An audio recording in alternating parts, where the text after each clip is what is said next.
At 17, my adopted sister accused me of getting her pregnant. My family disowned me, my girlfriend left, and I vanished. 10 years later, the truth came out, and they showed up crying at my door. I didn't answer. I never thought I'd be the kind of guy to write something like this.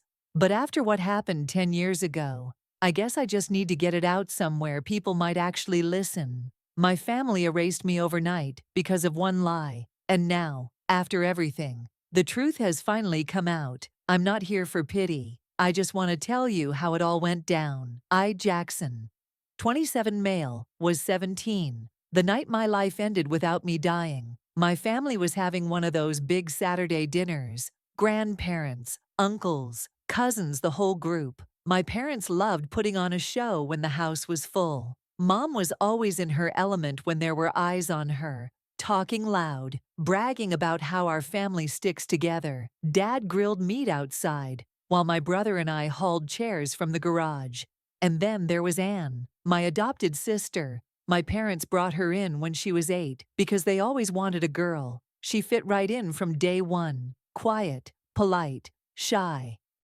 I used to help her with homework, taught her how to ride a bike, and even defended her when kids teased her for being adopted. I never thought of her as anything but my sister. That night, she was acting off. She wasn't eating, kept fidgeting with her hands.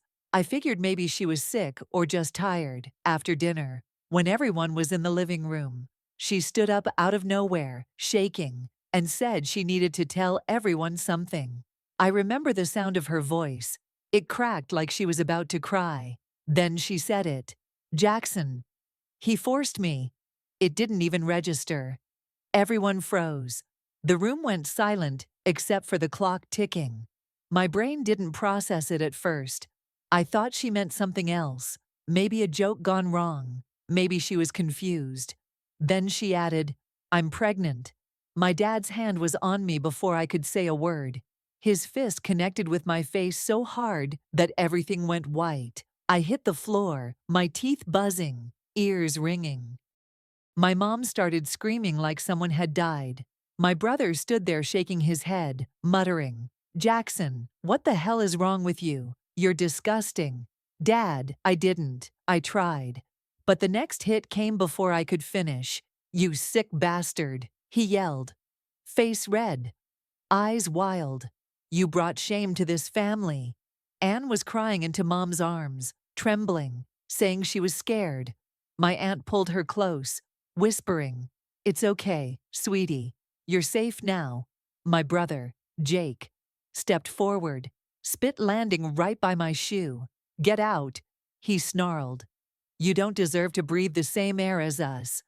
I looked around at all the faces. People I'd known my whole life. Not one of them looked at me like family anymore. "Just disgusted," I said. "She's lying." My voice cracked. "I swear on my life, she's lying." No one cared. My mom screamed, "Don't even say her name. Don't talk to her, someone." I think my uncle called the police. By the time the officer showed up, I was sitting on the porch, bleeding from my mouth. One of them asked my dad if I was the suspect, and he nodded without looking at me. They didn't even cuff me rough. They could see I was just some kid who looked half dead. But still, riding in that back seat, with the sirens echoing, felt like being buried alive. At the station, they asked questions I could barely understand. "When did it happen? What were you doing that night? Did she say no?" I kept repeating it. Never happened. None of it. They didn't book me. There was no proof. No nothing. They let me go in the morning. I remember one of them saying the words, "statutory case," under his breath. Anne was 16. I was 17, barely a year apart. But they still had to ask every question in the book. They took statements, called in a social services rep, even checked timelines from our phones. In the end, there was nothing to hold me on. So, they sent me home with a warning to stay available for more questions. But when I stepped outside, the world already knew our town wasn't big. By sunrise, half of it had already decided I was guilty.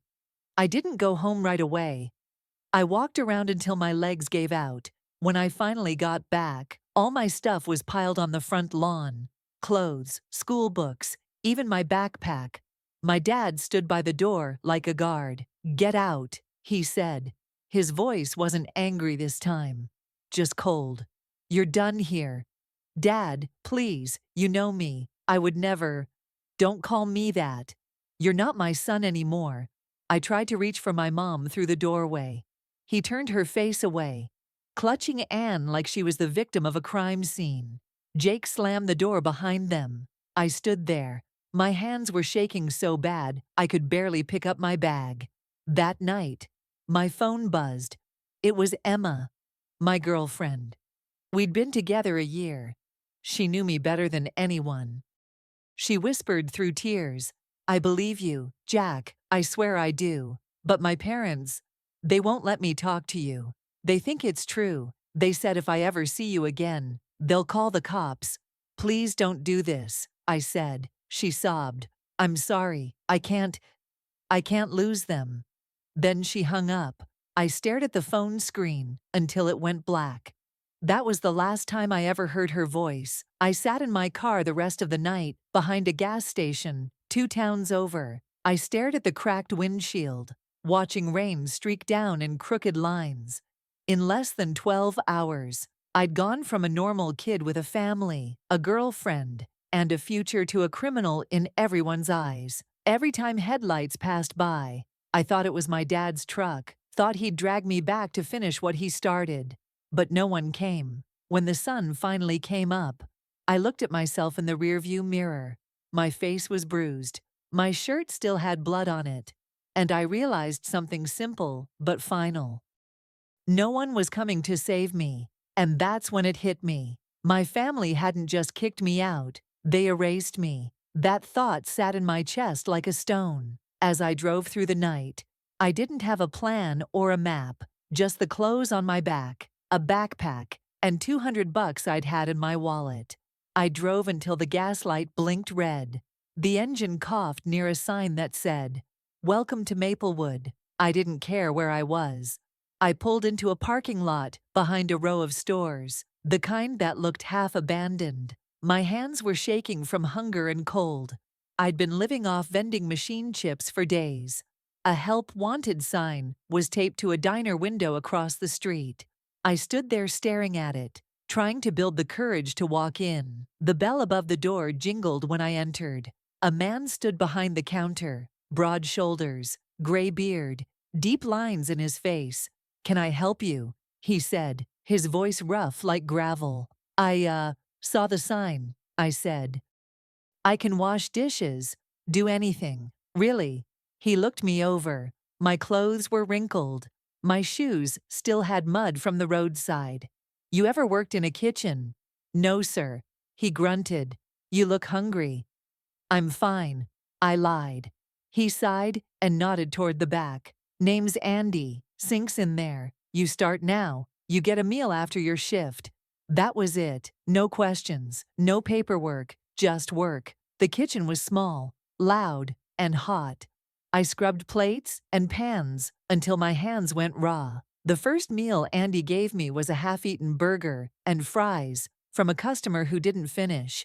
I didn't care. I devoured it like I hadn't eaten in weeks. When closing time came, I tried to hand him back the plate, saying I'd find somewhere to sleep. Andy wiped his hands and said, "There's a room upstairs, ain't pretty, but it's got a bed and a lock. You can work it off." That was the first act of kindness I'd had in weeks. The room was small, maybe 10 feet across, with a stained mattress, a flickering bulb, and wallpaper peeling from the corners. But it was a roof, and the floor didn't move under me. I collapsed on the bed and slept for 14 hours straight. Over the next few days, I fell into a rhythm. Andy didn't talk much, but he'd grunt things like, "Good job." Those words meant more than any apology I'd ever gotten. One night, about 2 weeks in, I came downstairs to lock up and found Andy sitting at the counter, reading the newspaper. He looked up at me and said, "Kid, what's your story?" I froze. "What do you mean? Got a customer in here today." "Some trucker passing through."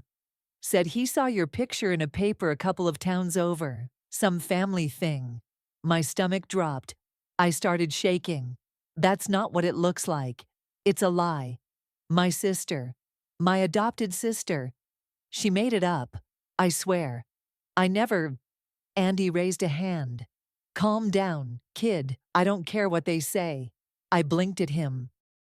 You don't? He leaned back on the stool. Everybody's got a story. You're here working. That's what matters. Keep your head down, do your job, and rebuild your life. The rest will sort itself out.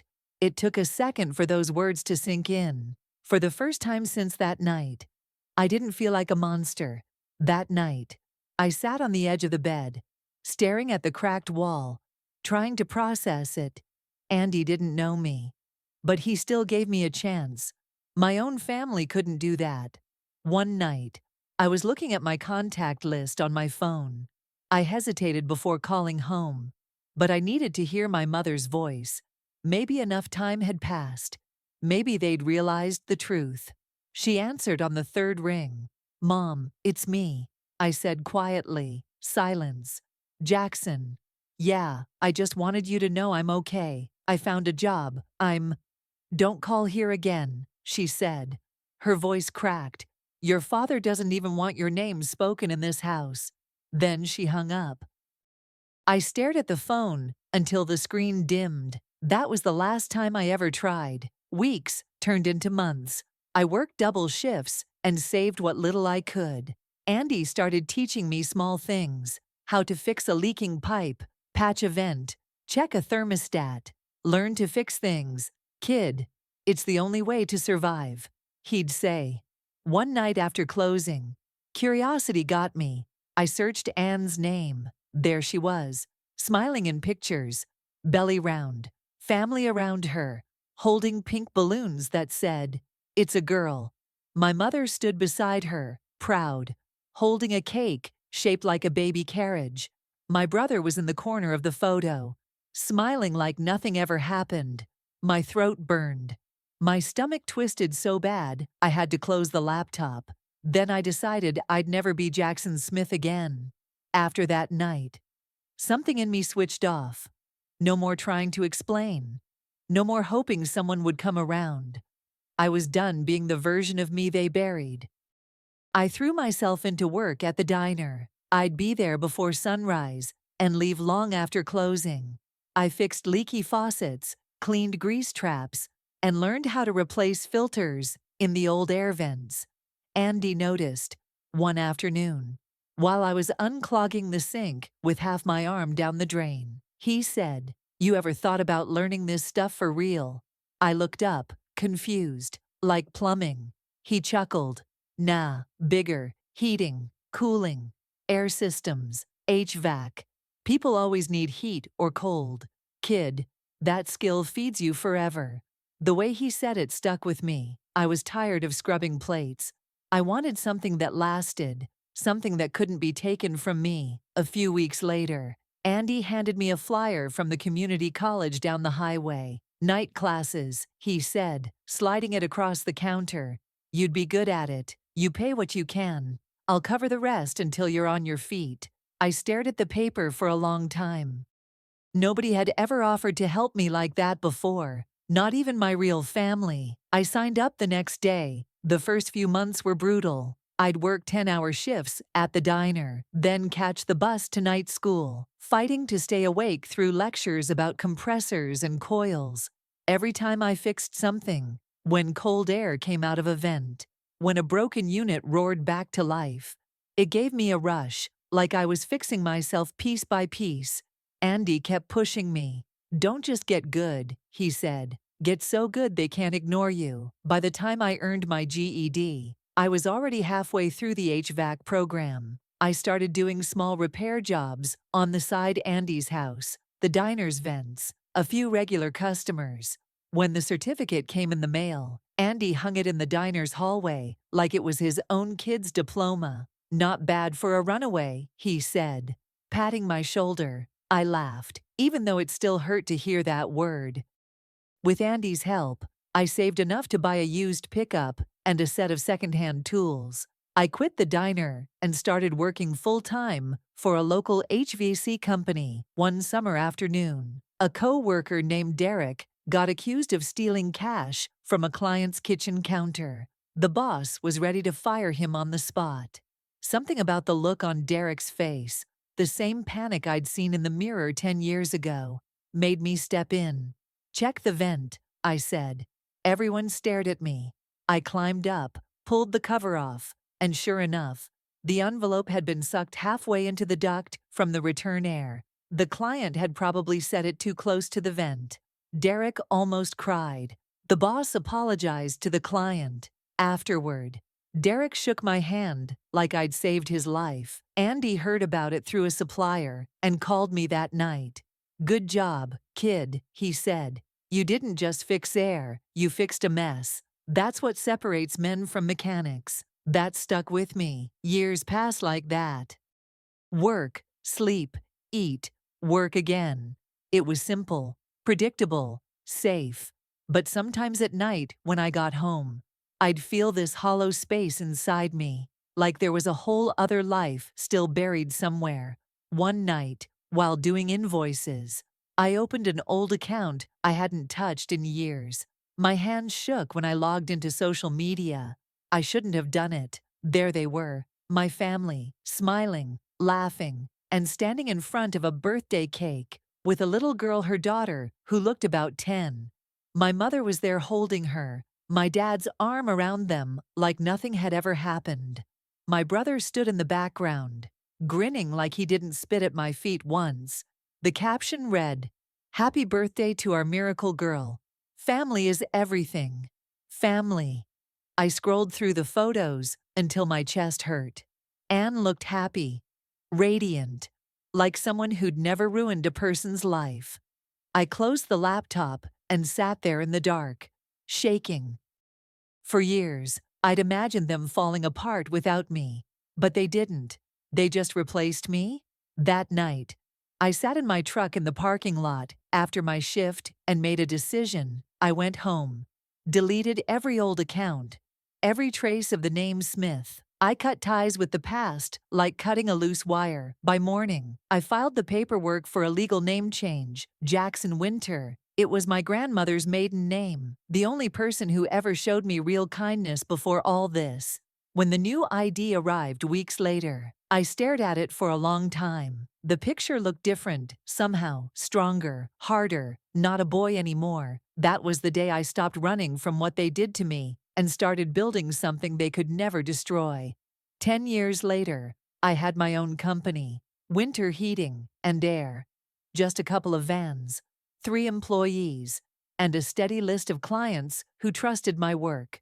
We weren't fancy, but we were reliable. Life had finally leveled out. It was early summer when everything cracked open again. I was fixing an old air unit behind a bakery, sweat running down my back, when my phone started buzzing non-stop in my pocket. Unknown number, hometown area code. I ignored it twice. The third time, it wouldn't stop. I wiped my hands and answered, "Yeah, this is Winter." There was silence for a second, then a voice I hadn't heard in over a decade. "Jackson." My chest tightened. "Who's this?" "It's me, Emma." I froze for a second. Everything around me, the fan noise, the street sounds disappeared. "Emma, how did you?" She sighed. "I know I shouldn't call, but I thought you should hear this from someone who actually believes you." That sentence alone made my throat close up. She continued, "Anne's been arrested." I blinked. "Arrested for what?" "For lying," she said. "For accusing another guy the same way she did to you." I leaned against the van, dizzy. What? The guy she accused this time fought back. He got a lawyer, all of it. Turns out she made up the whole story again. And during the investigation, she confessed to the first one. "To you." She said she lied back then. Too. The words hit like a sledgehammer. I'd imagined hearing something like that for years, but it didn't feel like I thought it would. There wasn't relief, just silence. Emma kept talking, her voice shaking. She told the police she got pregnant after a one-night stand with a local drug dealer named Vernon. He disappeared when she told him. She panicked and blamed you because you were there, and everyone believed her. Jackson. They cleared your name, officially. I couldn't speak. My hand went numb, holding the phone. She hesitated. I just thought you should know. I'm sorry it took this long. Thank you, I finally said. My voice low. Before I could say more, she whispered, I'm married now, kids. But I never forgot what they did to you. I smiled faintly, though she couldn't see it.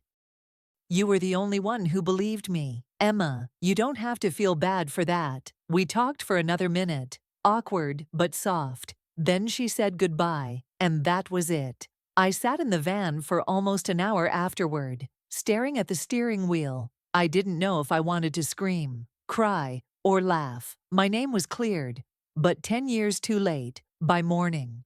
The calls started, private numbers, then emails. My company inbox even got one with the subject line, please call us back. Curiosity got the better of me once. I answered a number I didn't recognize. Jackson, a shaky voice said. I knew that voice immediately. My mother. Don't hang up, please, she said quickly. Anne told the police everything. We didn't know. I hung up. They didn't know. They didn't care to know. Later that week, a local newspaper reached out for a statement. I said nothing. I wasn't interested in headlines or pity. I wanted something better. Silence. But silence didn't last.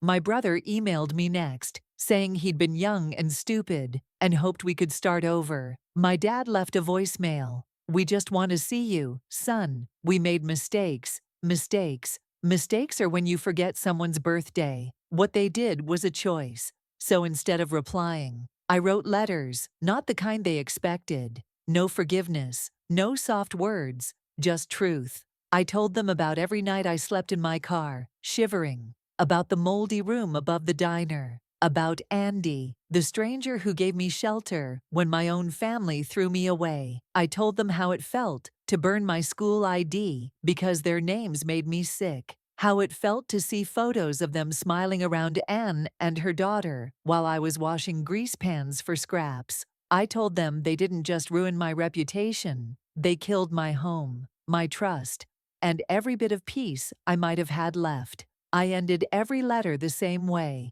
You didn't believe me when I told the truth. Now you can live with it. I never mailed them. I just stacked the letters in a shoebox and left them in my desk drawer. That night, as I sat in my workshop going through invoices, I looked around. The tools, the vans, the company name painted on the walls, all built by my own hands. Everything I'd lost was gone for good. But everything I'd built couldn't be taken from me. For the first time in years, I didn't feel erased. I felt written again.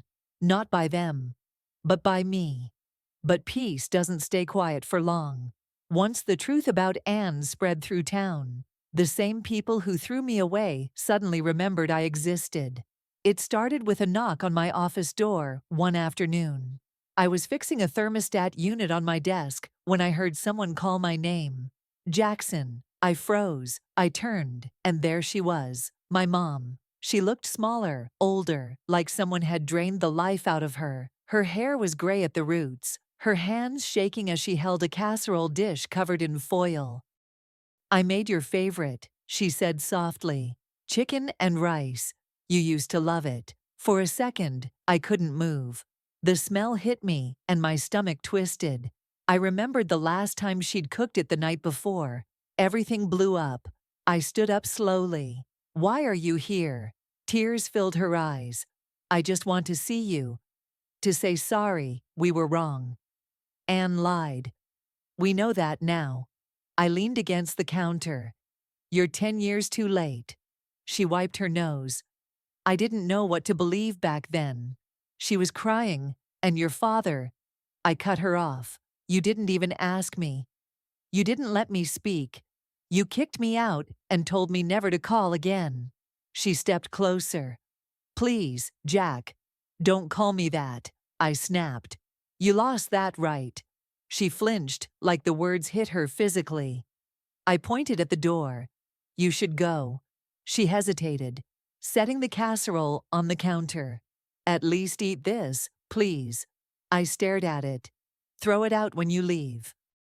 When the door closed behind her, I felt nothing. Not anger, not sadness, just nothing. 2 days later, my dad showed up. I was out on a service call when I saw him waiting outside the office, leaning against his truck like he owned the place. He smiled like we'd just had a regular argument years ago. "Hey, son." I didn't answer. "You've done good for yourself," he said. Looking around, business, trucks, employees, "I'm proud of you." "Get to the point," I said. He shifted his jaw. "Your mother's not doing great. She cries every day." I figured maybe if we all sat down, cleared the air. I almost laughed. "You beat me and threw me out. You left me homeless. You cleared the air that night when you told me I wasn't your son." He sighed, frustrated. I was angry. "You have to understand. It was a different time. Things looked bad. So, you hit first. Asked questions." "Never." His face tightened. "You don't have to keep holding on to hate. Son." "I'm not holding on to hate," I said, pulling out my phone. "I'm holding on to self-respect." He frowned. "What are you?" I pressed a button. "Security. I've got someone trespassing at the front."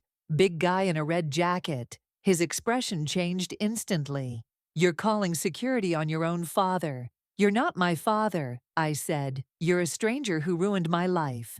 The security guard from the next building came over a few minutes later and asked him to leave. Dad muttered curses all the way to his truck, slammed the door, and peeled out of the lot. When the silence returned, I just sat there at my desk, staring at the same spot he'd stood. Meanwhile, bits of gossip reached me through old contacts. My family was falling apart. Dad had lost his job at the plant after yelling at a supervisor. Word was he'd nearly gotten arrested for it. Mom barely left the house. Neighbors said she was sickly and not herself anymore. My brother's wife had taken their kids and moved in with her parents after finding out what happened years ago. Everything they built, every illusion of being the perfect family, was cracking. People love to say karma takes its time. I'd say it arrived right on schedule. One afternoon, my employee, Kevin, came into the office with a small box. "Hey boss," this was sitting outside the door. He said. Inside were letters, dozens of them. My name, Jackson Smith, written on everyone in shaky handwriting. No return address. I didn't have to open them to know who they were from. My mom had always been dramatic about handwriting. I carried the box into the back room, set it on a shelf above the storage bins, and walked away. That night, I sat in my office and looked up at the window where those letters sat. I thought about all the words inside, probably apologies, excuses, maybe Bible verses about forgiveness. But forgiveness is a luxury for people who didn't spend nights sleeping in their car, wondering why no one believed them. I didn't want closure. I wanted distance. So, I left the letters sealed, every last one. I kept them in that box, locked away. They wanted forgiveness because it made them feel lighter, not because they deserved it. They didn't want me. They wanted redemption. And I wasn't giving it to them. I looked up at the sky and muttered to myself, "They erased me once. Now I erase them forever." I thought that was it. The end. But the past has a way of finding cracks to crawl through. It was 3 months later when I got the letter. Plain white envelope. No return address. Inside was a single sheet of paper. "Ann Williams requests to meet with you at Maple Ridge Correctional Facility." For a long time, I just stared at it. Her name looked wrong on paper, like it didn't belong in my life anymore. I threw it in the trash, then pulled it out, then threw it away again. But the thought stuck. For 10 years, I'd imagined what I'd say to her if I ever saw her again. Maybe it was time to find out. So, a week later, I drove out to the prison.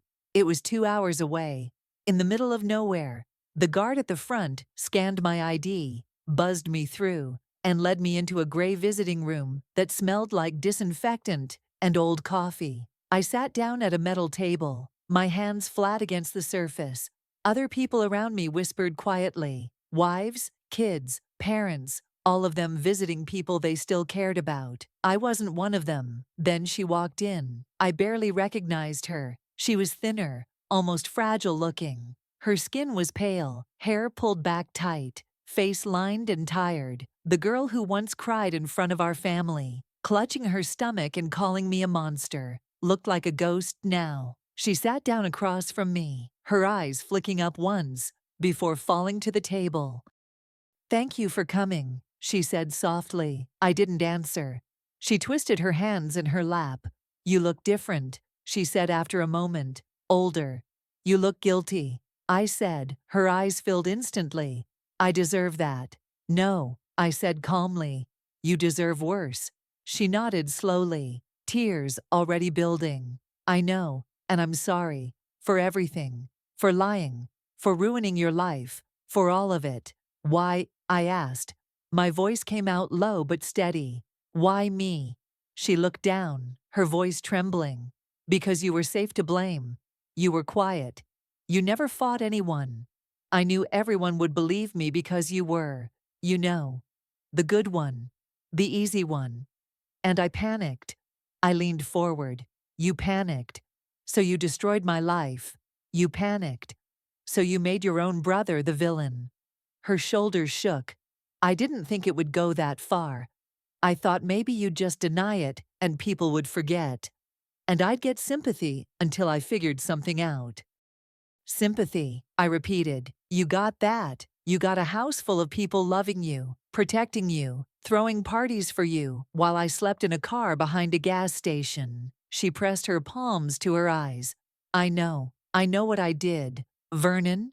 She stopped, her breath catching. "Vernon was the guy who really got me pregnant. He was a dealer. I slept with him once. When I told him I was pregnant, he laughed, said I was crazy, said if I told anyone, he'd disappear. And he did." I didn't know what to do. "So, I blamed you because you were there." I just stared at her. I didn't even feel angry anymore, just hollow. "You ruined my life," I said quietly. "Do you know that you stole everything from me? My family, my girlfriend, my name. You made me into a monster. You made me afraid to trust anyone again."